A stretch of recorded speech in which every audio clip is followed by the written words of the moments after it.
السلام علیکم ورحمۃ اللہ وبرکاتہ۔ امید ہے کہ آپ تمام ہی حضرات خیریت سے ہوں گے۔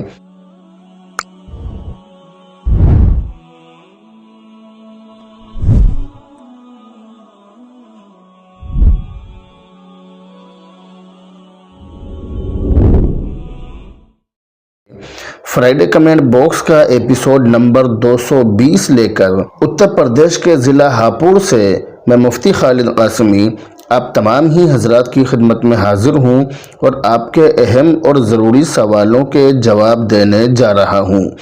فرائیڈے کمنٹ باکس میں سوال و جواب کا سلسلہ شروع کرنے سے پہلے میں آپ حضرات سے یہ بات کہنا ضروری سمجھوں گا کہ جو باتیں آپ کو بتلائی جاتی ہیں ان باتوں پر آپ خود بھی عمل کریں اور اپنے ملنے جلنے والے متعلقین دوست و احباب تک ان ویڈیو کو، ان تمام چیزوں کو ضرور پہنچائیں تاکہ وہ لوگ بھی اس پر عمل کریں اور عمل کرنے کے بعد وہ اور آپ صدقہ جاریہ کے حقدار بن سکیں۔ تو فرائیڈے کمنٹ باکس کا ہم سلسلہ شروع کر رہے ہیں۔ ہم یہ کمنٹ لے رہے ہیں محمد انس کی طرف سے، کہہ رہے ہیں مفتی صاحب پینٹ شرٹ پہن کر نماز پڑھنا یا پڑھانا کیسا ہے؟ انہوں نے سوال یہ کیا ہے کہ پینٹ شرٹ پہن کر نماز پڑھنا یا پڑھانا کیسا ہے؟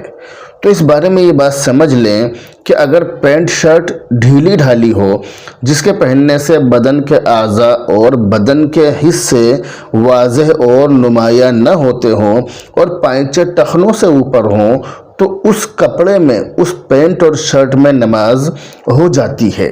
اگرچہ پھر بھی بہتر یہی ہے کہ نماز کے لیے شلوار قمیص استعمال کی جائے، اور اگر پینٹ شرٹ اتنی چست ہو کہ جسے پہن کر بدن کے اعضاء اور بدن کے حصے نمایاں اور ظاہر ہوتے ہوں تو ایسی صورت میں اگر ایسی پینٹ کے اوپر کرتا یا قمیص بھی نہ ہو کہ جس سے کسی درجے میں پردے کا فائدہ حاصل ہو سکے تو پھر ایسے لباس میں، ایسے کپڑوں میں نماز مکروہ ہوگی، یعنی فرض تو ادا ہو جائے گا مگر مکمل ثواب نہیں ملے گا۔ اس لیے جب ہم نماز پڑھ رہے ہیں، وقت خرچ کر رہے ہیں، اپنا ٹائم لگا رہے ہیں اور تمام چیزوں کو چھوڑ کر ہم مسجد میں جا رہے ہیں، ہم نماز پڑھ رہے ہیں، تو ہمیں کوشش یہ کرنی چاہیے کہ ہم اچھے کپڑے پہن کر نماز پڑھنے کے لیے جائیں۔ قرآن کریم کے 8ویں پارے میں باقاعدہ طور پر اس کا ذکر ہے، یا بنی آدم خذوا زینتکم عند کل مسجد، کہ اے بنی آدم ہر نماز کے وقت اچھے کپڑے پہنو، اپنے آپ کو اچھا بنا کر اور سنوار کر اللہ کے سامنے حاضر کرو۔ اس لیے جب ہم نماز پڑھ رہے ہیں تو ہم ان باتوں کا دھیان ضرور رکھیں۔ یہ کمنٹ ہے مولانا محمد عبداللہ قاسمی صاحب کی طرف سے۔ حضرت کہہ رہے ہیں کہ مفتی صاحب ہمارے علاقوں میں شادی سے ایک دن پہلے دعوت ہوتی ہے، اسے منڈا کہتے ہیں، اس کی شرعی حیثیت کیا ہے واضح کیجیے۔ شادی کے موقع پر صرف ولیمے کی دعوت مسنون اور ثابت ہے، شادی کے موقع پر منڈا کرنا یہ غیر ثابت ہے۔ اس دعوت کو ترک کرنا چاہیے، اس دعوت کو چھوڑ دینا چاہیے۔ منڈے میں کھانا کھلا کر ولیمہ نہ کرنا یہ ڈبل غلطی ہے۔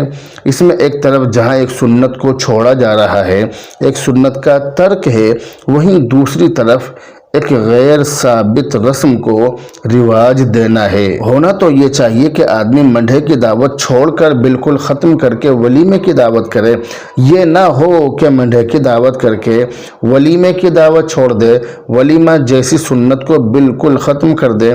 یہ چیز بالکل بھی مذہب اسلام سے میل نہیں کھاتی ہے۔ منڈے جیسی رسمی دعوتوں میں شرکت کرنے سے لوگوں کو پرہیز کرنا چاہیے۔ منڈے کا مطلب یہ ہوتا ہے کہ شادی سے ایک دن پہلے رات میں کھانا کھلایا جاتا ہے، اس کھانے کو منڈے کی دعوت کہتے ہیں، منڈے کا کھانا اس کو کہا جاتا ہے۔ اس میں ہاں یہ ہو سکتا ہے کہ گھر والے اپنے جو گھر میں جو لوگ کل کی شادی کے لیے جمع ہوئے ہیں ان لوگوں کو کھلانے کے لیے ہلکا پھلکا انتظام کر لیا جائے، وہ الگ بات ہے، لیکن باقاعدہ منڈے کے طور پر پوری برادری کو انوائٹ کرنا، پوری برادری کو بلانا، تمام رشتہ داروں کو بلانا، محلے والوں کو، پڑوس والوں کو، سب کو بلانا، یہ چیز بالکل غلط ہے اور سمجھ سے باہر ہے، اس لیے اس سے پرہیز کرنا چاہیے، بچنا چاہیے۔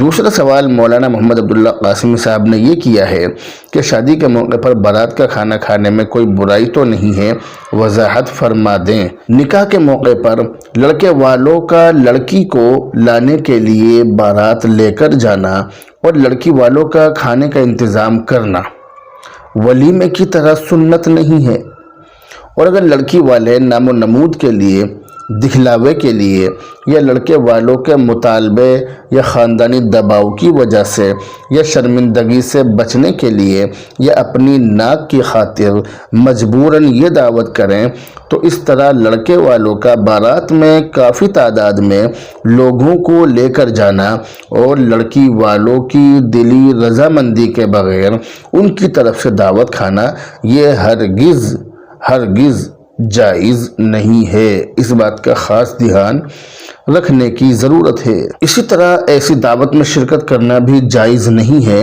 چاہے اس دعوت میں دوسرے مفاسد یعنی گانا بجانا، ڈی جے وغیرہ اور مرد و عورت کا اختلاط نہ بھی ہو تو بھی جائز نہیں ہے۔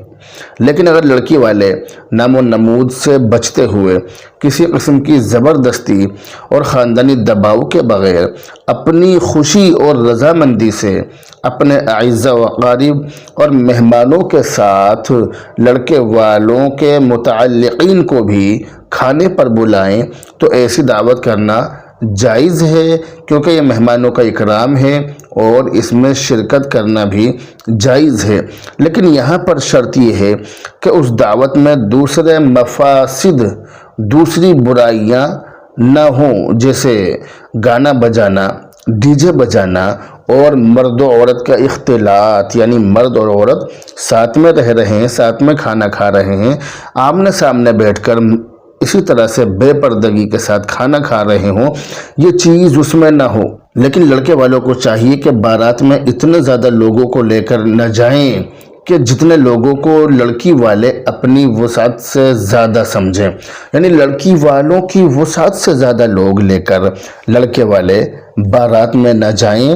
لڑکے والے اس بات کا خاص دھیان رکھیں، اس لیے لڑکی والوں سے تعداد پوچھ کر اسی تعداد کے حساب سے اپنے ساتھ متعلقین کو لے جانا چاہیے۔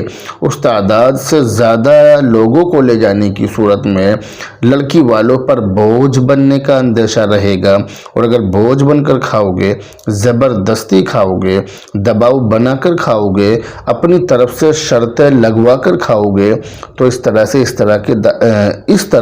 ایسی دعوتوں میں شرکت کرنا اور ایسی دعوتیں کھانا آپ کے لیے جائز نہیں ہو سکتا ہے۔ اس لیے آپ اس طرح کے حرام کھانوں سے بچنے کی پوری کوشش کریں۔ یہ کمنٹ ہے عادل اقبال کی طرف سے، کہہ رہے کہ عورتوں کا ساڑی پہننا کیسا ہے، رہنمائی فرمائیں۔ اگر ساڑی اس طرح سے پہنی جائے کہ اس سے پورا جسم چھپ جائے، پورا بدن ڈھک جائے تو پھر ساڑی پہننے میں کوئی حرج نہیں ہے، لیکن آج کل ہزاروں میں سے بمشکل ایک عورت ہی اس طرح کی ملتی ہے کہ جو ساڑی پہن کر اپنا پورا بدن ڈھانپ لیتی ہے۔ ایسی عورتیں ہزاروں میں سے اکا دکا دو چار ہی ملیں گی، چونکہ ساڑی پہن کر شرعی پردہ نہیں ہو سکتا ہے، اس لیے صرف ساڑی پہن کر عورت کے لیے باہر نکلنا ہرگز جائز نہیں ہے۔ اس بات کا خاص دھیان رکھیں۔ یہ کمنٹ محمد سلیمان گوندی ضلع ہاپوڑ کی طرف سے، کہہ رہے ہیں کہ بہت سے لوگ مصافحہ ملانے کے بعد سینے پر ہاتھ پھیرتے ہیں، اس کا کیا حکم ہے؟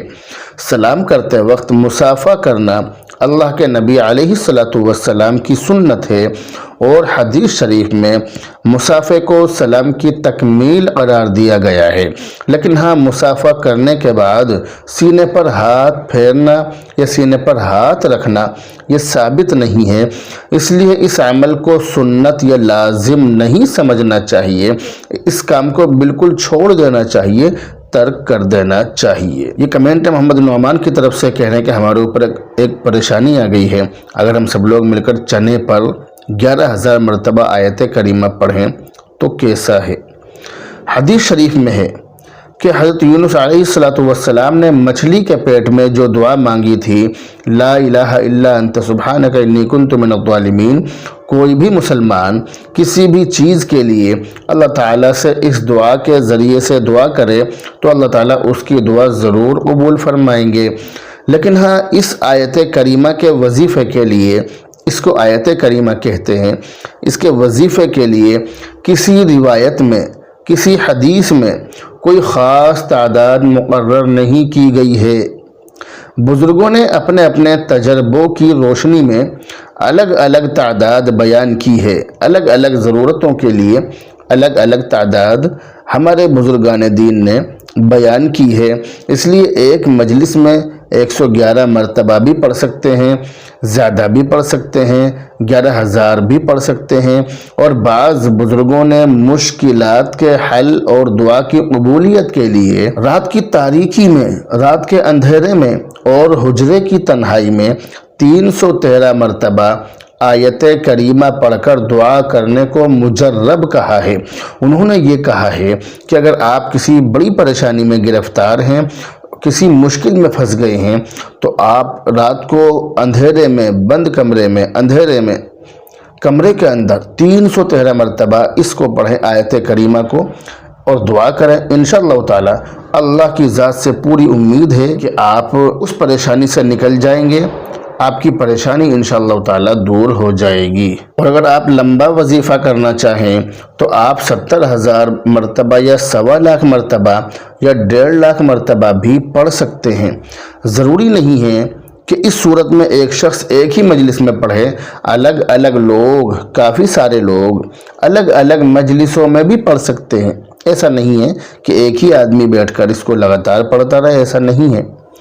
ایک بات یہ بھی دھیان رکھیں کہ اگر آپ آیت کریمہ یا کوئی اور جلالی عمل کرنا چاہتے ہیں تو کسی تجربے کار، کسی عالم سے یا کسی عامل سے ضرور معلوم کر لیں، اپنی مرضی سے ہرگز نہ کریں، ورنہ آپ فائدے کے بجائے نقصان بھی اٹھا سکتے ہیں۔ اس بات کا خاص دھیان رکھیں کہ اپنی مرضی سے کچھ نہ کریں، بلکہ اس چیز کے ماہر اور جاننے والوں سے معلوم کر کے ان کاموں کو کریں، ورنہ لینے کے دینے پڑ جائیں گے۔ آپ الٹے بھی ہو سکتے ہیں، سیدھے ہونے کے بجائے آپ الٹے بھی ہو سکتے ہیں۔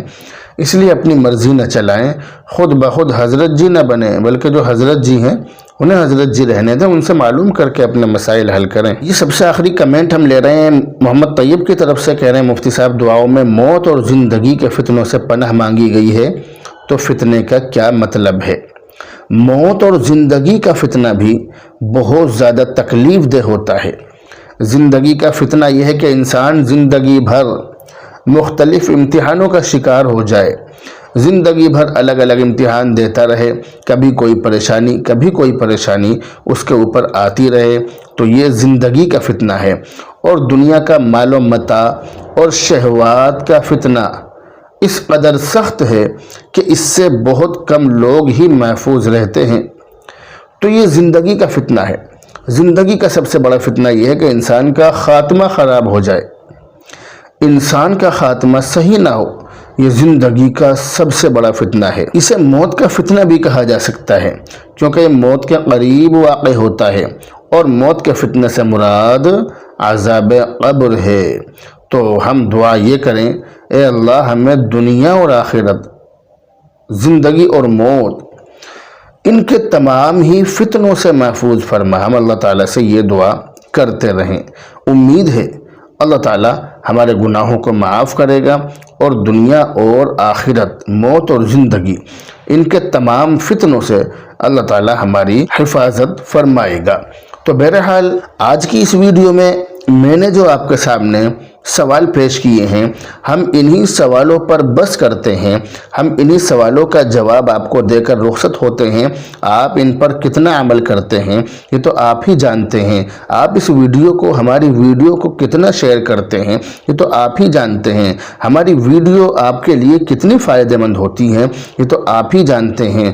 ہم تو باوضو ہو کر، ہم تو اخلاص کے ساتھ، جو بھی اللہ نے تھوڑا بہت اخلاص دیا ہے، کوشش کرتے ہیں کہ اخلاص کے ساتھ یہ کام ہو، تو ہمارا مقصد تو صرف یہ ہے کہ آپ ہم سے دین سیکھتے رہیں، آپ تک دین کی بات جاتی رہیں، دین کی بات آپ تک پہنچتی رہیں، ہماری تو کوشش یہ ہوتی ہے۔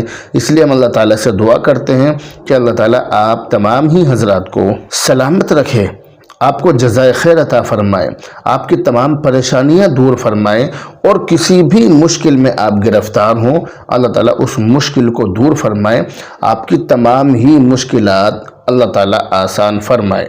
بہرحال بہت اچھا لگا آپ نے اس ویڈیو کو آخر تک دیکھا، مجھے بہت خوشی ہوئی۔ اب ہم آپ سے رخصت ہوتے ہیں، دعاؤں میں یاد رکھیں۔ السلام علیکم ورحمۃ اللہ وبرکاتہ۔ مفتی خالد قاسمی کے چینل کو سبسکرائب کریں، ویڈیو کو لائک شیئر کریں۔ شکریہ۔ Subscribe to Mufti Khalid Qasmi and like share the video.